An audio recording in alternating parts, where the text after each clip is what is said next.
Hello and welcome to the Black Ponder. I'm your host with the most. Sorry, I'm a 90s kid, what can I say? But my name is Neil Trotter, and today we're going to be talking about this text right here. It's called The Perfect State.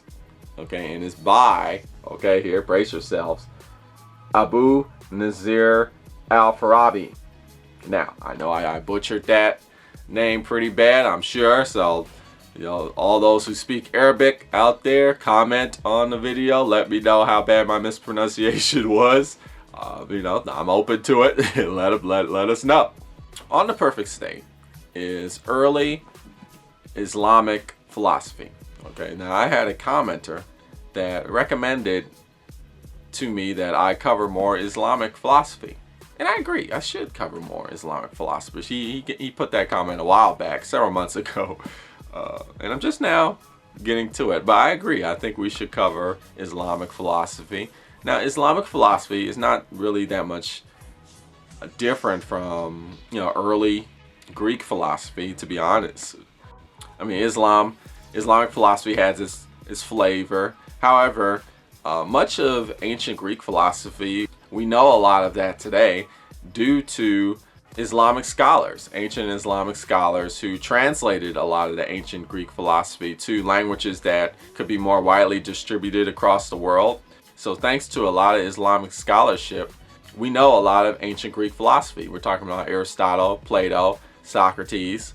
Middle Eastern countries, Islamic countries, were the first countries outside the Greek country to study those philosophies and give their own spin, their own interpretation, and build upon that philosophy that's so popular and so foundational to the Western world today. It's also important to cover Islamic philosophy, I think. Very important, because today Islam is demonized, right? The public media, the propaganda demonizes Islam and Muslim people. They do. You put them on the outskirts, they're outcasts. If you're a Muslim, if you believe in Islam, then you don't believe in the right thing. You believe in evil things. And that's just not true. I'm sorry, but it's not. And I know this because where I'm from, there's a pretty big demographic of Middle Eastern people. Pretty large Middle Eastern community, Islamic community, Muslim community where I'm from. And when I was a little kid, some of my very first friends were Muslim kids, particularly kids from the country of Yemen.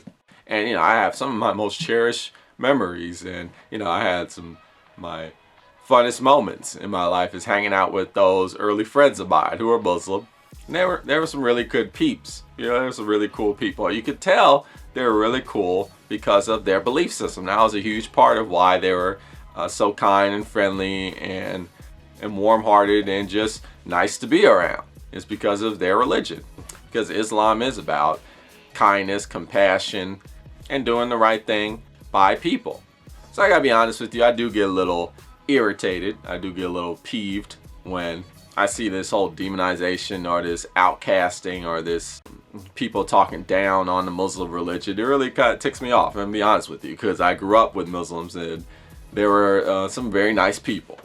I could tell you that as a Christian. I'm a Christian myself, but the Muslims I grew up with didn't really have a problem with that. And most people know that. Most people understand that. But I think we do need to be reminded because the media and what have you, and just the general social discourse, hammers in our head all these ideas, and sometimes we forget.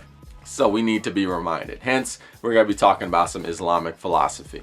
Now then, On the Perfect State is a collection of writings by this philosopher right here, very prominent philosopher back in the day. This is work from the first 4 centuries of the establishment of Islam. Okay, and then so another philosopher put his works, this philosopher's works together into a collection around the 10th century AD. Okay, and from that collection and other source texts, Richard Walzer translated it into English for people like me who only know English and don't know the Middle Eastern language Arabic. So thank you, Richard Walzer. It's a great book because it's got a lot of topics in this. Okay, we're talking about epistemology, the philosophy of knowledge, ontology, the philosophy of existence. Okay, we're talking about, it's even got it's got theology in there. Yes, it does. Islamic theology, it does have. It's got political philosophy in here.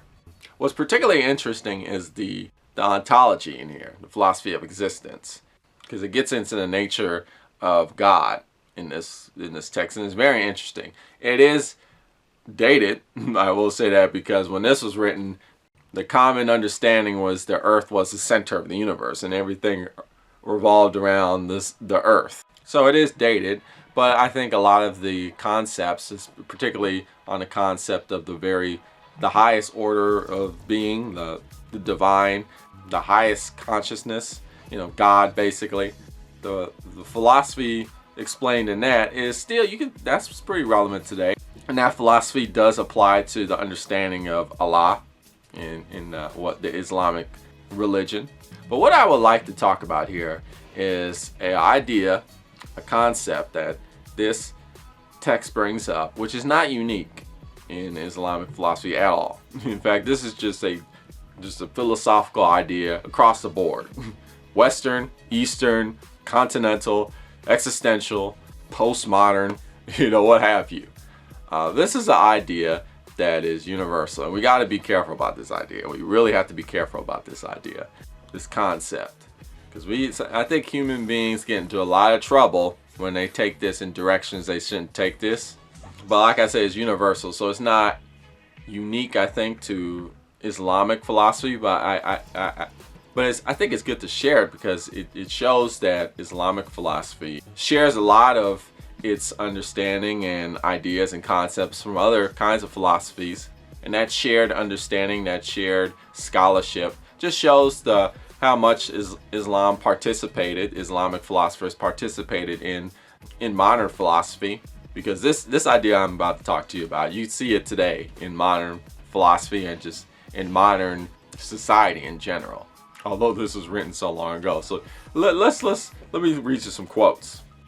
So this right here comes from chapter 5 of this text, and chapter 5 is about matter and form. So we're talking about ontology here. So I'll just read it to you. Each of these existence is based on two things. Okay, each of these existence. So he's talking about a thing, an object that exists, and that could be anything: a person, place, or thing, a noun, right, or whatever. An existent. Anything that exists. One of them is like the wood of a bed in relation to the bed. The other is that shape, outline of the bed in relation to the bed. Okay? So there's matter, form. Matter, the wood, form, the bed. Let's continue. What is like the wood is the matter and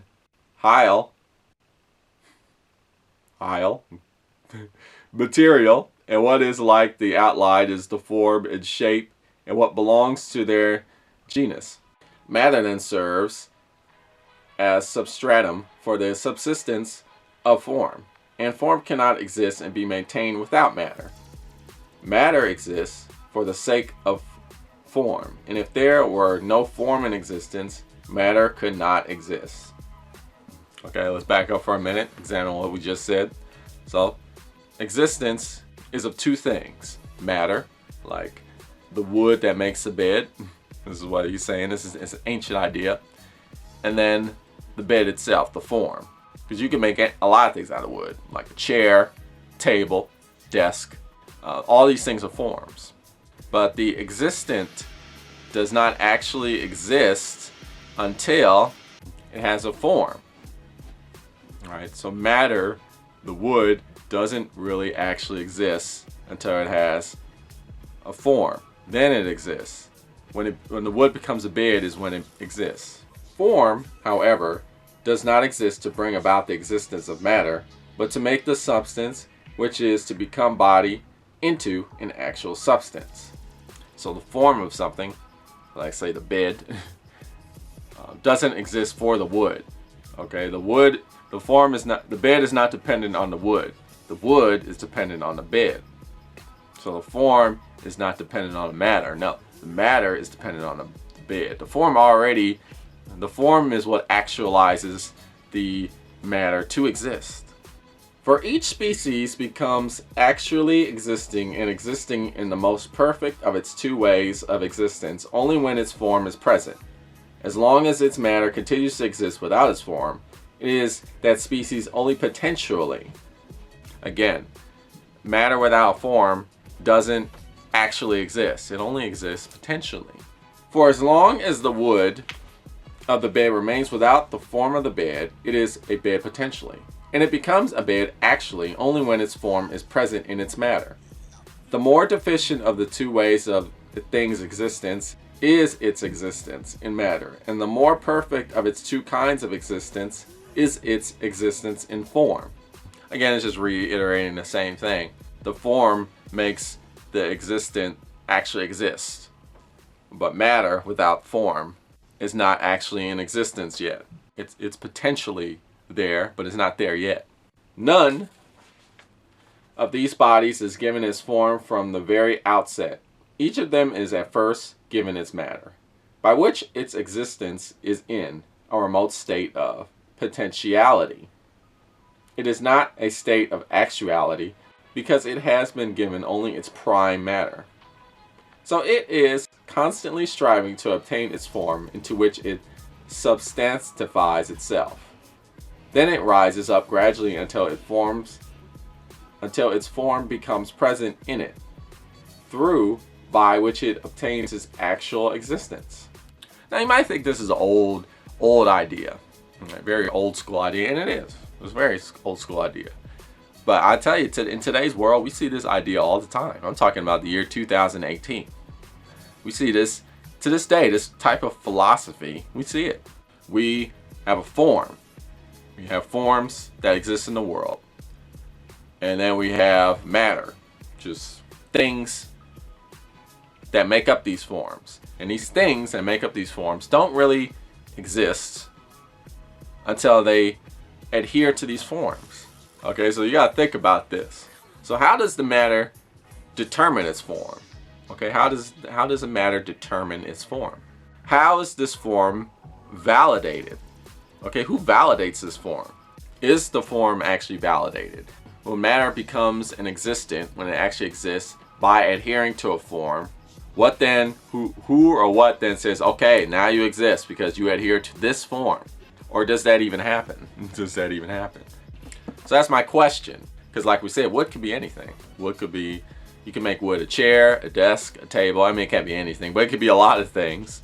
So when it becomes a chair, a desk, or a bed, who or what says, okay, now that you are that, now you exist. And if it becomes something that it wasn't supposed to be, is there no validation then? Or does that even happen? Question mark. So let me read you this other quote with an answer or some sort of follow-up to those questions, those inquiries. We move on to chapter 13. Chapter 13 is titled Reason. But the human intellect, which arises in man by nature, from the very outset, is a disposition in matter prepared to receive the imprints of the intelligibles, being itself potentially intellect and material intellect, and being also potentially intelligible. So it's the intellect, which is itself an existent, that decides the form of the matter. Beforehand, the text talks about the nature of intellect and how intellect is actually the purest existence, the most perfect existent. So it's intellect that chooses the forms. And the text talks about the orders of intellect, and it keeps going up and up and up, and it uses the planets as the various levels, because again, we're talking about this terracentric, the Earth being the center, and it just keeps going up until finally you go to the first cause, the first being, the first existent that intellectualizes everything. The question becomes for me is, okay, how do you interpret this intellect? Right. How do you know how the intellect is validating these forms or choosing which matter adheres to which forms. How do you know that? Man has to interpret that somehow. That man is interpreting the form that the matter adheres to. And a man might say that, oh, it's this first cause, this higher power, this higher existence that is pure intellect that is doing all this. But no, we're actually saying it. I mean, this tech, the guy that wrote this is actually saying that. Because how does he know? Right? He knows because he wrote it, and he's just, he's speculating, he's philosophizing. What I'm getting at here is that it's this idea that matter ultimately, the way we phrase it in these different ways, but the idea is matter, it exists for the service of human reasoning, human philosophy, human understanding. That's why matter exists. It does. Without human reasoning, without human intellect, matter has no purpose. Is this right? Is this correct? The other thing which are in matter, or are matter, or have matter, are neither actually nor potentially intellects. They are, however, potentially intelligible, and can possibly become actually intelligible, but their substances lack the wherewithal to be actually intelligized of their own accord. So things that don't have intellect, things without consciousness, or things of lower consciousness, they cannot become existent. Okay, the only way things become existent is through the matter adhering to the form by this higher intellect. And what is this higher intellect? Ultimately, it's man, right? Because man is who's deciding these forms, like bed, chair, table. Who makes the wood into a form, right? Man does. And then once man makes that wood into bed, it's like, oh yes, there. Now the wood has met its form, and now it is existent. The text is insinuating that man determines what is intelligible and what has intellect. I'm reading my notes here. This is my thoughts here. Man is entitled this by his very nature. Okay, because man has this intellect that's higher than the intellect of other beings, animals, and plants, or what have you. And so since our intellect is higher, we determine what exists and what doesn't exist, and what actually exists and what potentially exists. Okay? We're entitled that by our intellect. The agent which transfers them from potentiality to actuality is an existent. Its essence is an actual intellect of a particular kind and is separate from matter. The agent that actualizes the matter and the form into existence is the existence, is what exists. And who is doing that? Right? Who is doing that? Now, the text says, well, in the ultimate highest level, it's this first cause, this pure intellect, this divine entity via this perfect intellect and nothing more. It talks about that, sure. But also, who makes the wood into the bed? Man makes the wood into bed.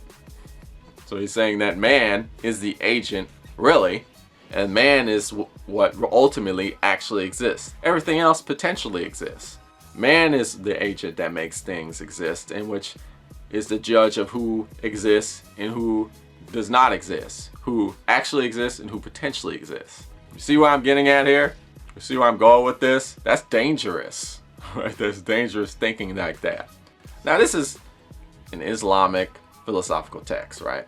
But this idea is not unique to Islam, okay, or Islamic philosophy. This is just as you can see this in Christian philosophy, right? You see this in scientific philosophy. You see this in Eastern philosophy too. Yeah, you sure do see this in Eastern philosophy at some level. What I'm saying is that human beings have a tendency to take their intellect, their philosophy, as some sort of means to judge who actually exists and who doesn't actually exist, who matters and who actually matters. See, what happens is we create these forms, whether they be social constructs or other objects or other purposes, and we force everything to adhere to them.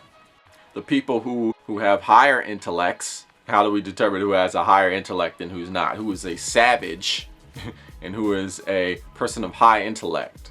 The person of higher intellect tells the savage, like, oh, you actually don't really, you just potentially, you don't exist really, but we'll get you there. You're a potential, but we'll make you actually exist. All you have to do is adhere to the forms that I create. You know, human beings do this with nature too.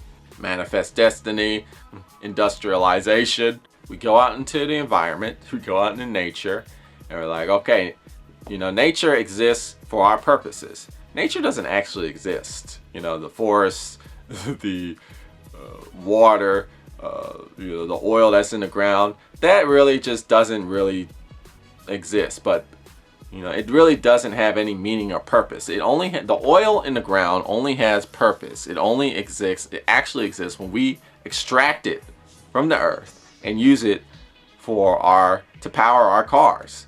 Then the oil exists. But other than that, it doesn't. Leaving that oil in the ground is wasting its existence. It's only when you leave that oil in the ground, then it only potentially exists. It's not adhering to our form. See what I'm getting at here? A man and a man can't have a sexual relationship with each other. You know, a woman and a woman cannot have a sexual relationship with each other. Why? Because that doesn't adhere to the form that is marriage. See, we have a form, marriage, and we have matter, people, and they need to adhere to that form. If they don't, then if they're not adhering, then that's not love. That type of love doesn't actually exist. It potentially does, but to make it actually exist, we need to have a man and a woman together. Then it actually exists. Otherwise, it doesn't. And I know this because I have my intellect. My intellect tells me this. And my intellect is greater than the intellect of people who believe otherwise. This is how we get into trouble, right? This is how we get into trouble. This is how a lot of exploitation, discrimination, a lot of social injustice, a lot of environmental damage. This is how it happens with this old, ancient philosophical idea that is not unique to any one philosophical region: Islam, Buddhist, Hindu, scientific, Greek, indigenous, European, African. It's not unique to any society or culture. It is this concept that human beings constantly struggle with. This idea that our human intellect understands forms or understands how things should be. And if they don't meet our understanding of how things should be, then they don't actually exist, even though they do. Even though they're just fine existing without your intellect interpreting how they actually should exist. This is very important. This was a good eye-opener for me reading this text. And what it shows is that all throughout the world, the Islamic world, European world, Greek world, this is idea that keeps resurfacing that human beings struggle with, and what human beings use to justify actions of exploitation for the sake of adhering to certain norms and social economic objectives. It's a philosophical idea that's been around since ancient times that we need to really address and think about. We need to come up with better philosophies, better understandings of how existence actually works, better ontologies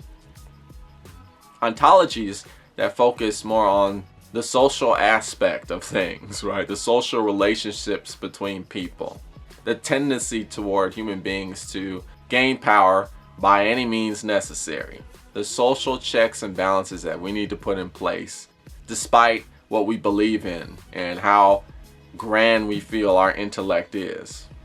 These are things that we need to consider.